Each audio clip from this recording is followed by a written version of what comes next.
Hey everybody, it's Laney, and I thought I would take time out to share a favorite poem of mine with you all.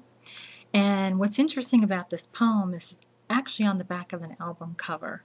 And the album is called Fresh Aire.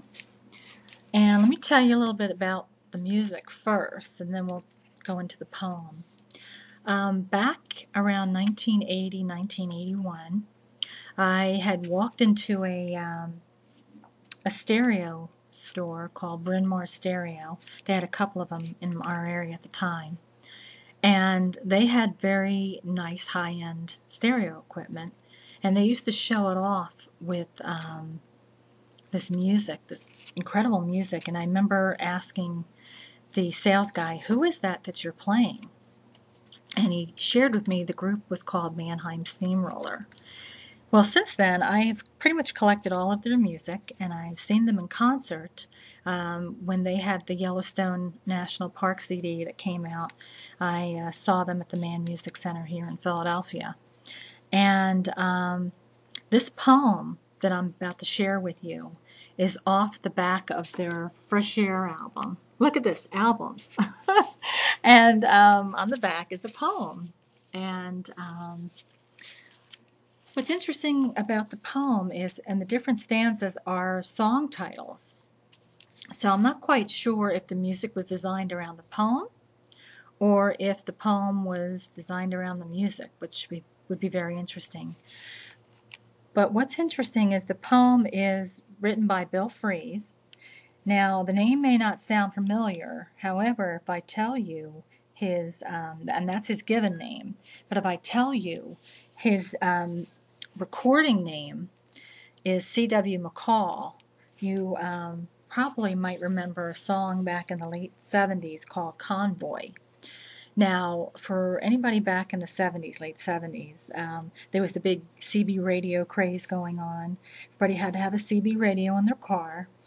And the 10-4 Good Buddy, the Breaker Breaker, all that stuff was going on.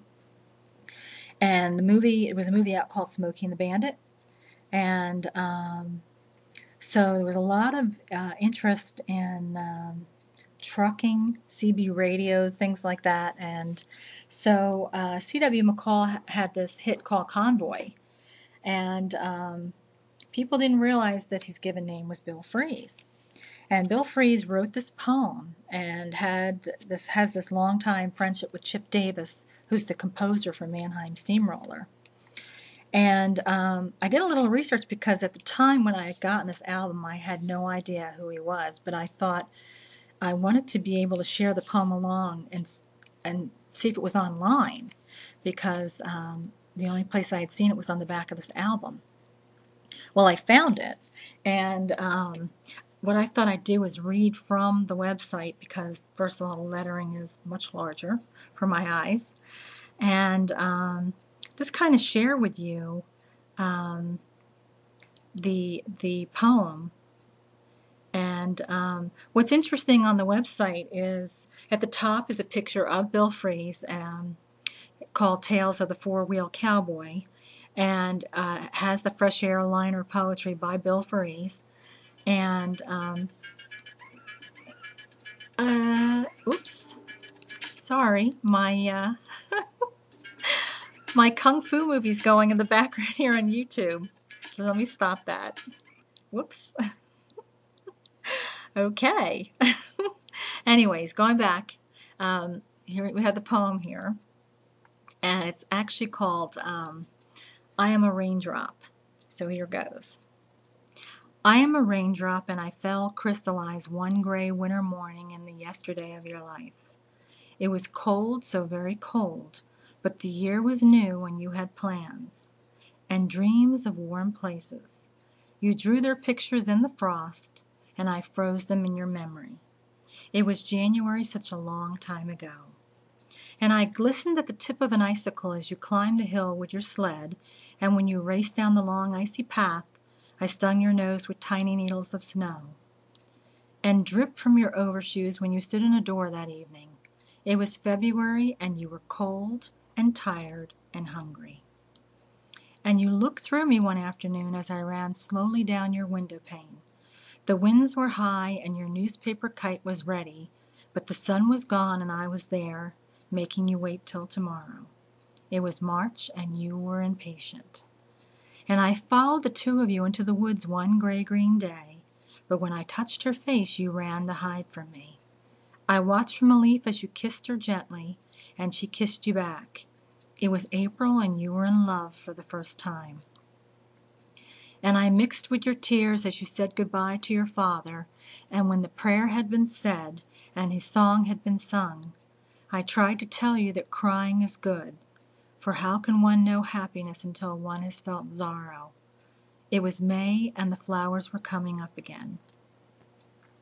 And I was dew sparkling in the grass as the sun came up one summer morning, and you had a day to remember. It was June and everything was right with your world and the child you had just brought into it. And I stayed away in a cloud one night and let you lay on your back and look up at the stars. It was July, the air was clear, and you realized at last what a joyous thing it is to be alive. I am only a raindrop, but I created the snow on the mountain you climbed. I made the rainbow you saw. I started the rivers you crossed, and I filled the oceans you sailed. It was August, and you and I were somewhere doing our thing. And I ran as a brook in a meadow as you walked beside me one sunny golden day. I listened as you told your son about the mysteries of nature and the realities of life. It was September, and the stream of time had begun to flow a little faster. And as I danced with the leaves through the last mad whirl, you gathered together family and friends to honor your son and his bride. It was a time for festival and a farewell toast to the brilliance of autumn. It was October, and winter would soon be here. And when my sisters clung to the thin bare branches of the trees outside your window, you sat by the fire and looked at the fading pictures and the tiny scraps of life that had been saved for such a day. It was November, and the days were getting shorter. I am a raindrop, and I fell slowly one night, changing the snow, covering the earth with a soft white blanket, and as you watched the lights twinkling in the evergreen boughs, I heard your heart say you were happy, because you knew that if one light should fail, the others would still burn bright. It was December, and you were getting sleepy. What I like about this poem is it talks about a man's life, the different stages from the time he's a boy until he's an old man. And it's interesting because it does it in a year period, and it does it with the seasons. And so it covers so many different things, and it simply talks about a raindrop, but just simply all the different things in a man's life. And I absolutely love that poem, and I have quite a few other favorite poems, but that was the first one I actually wanted to share with you guys, and probably be sharing a few more. But hope you enjoyed it, and thank you for listening.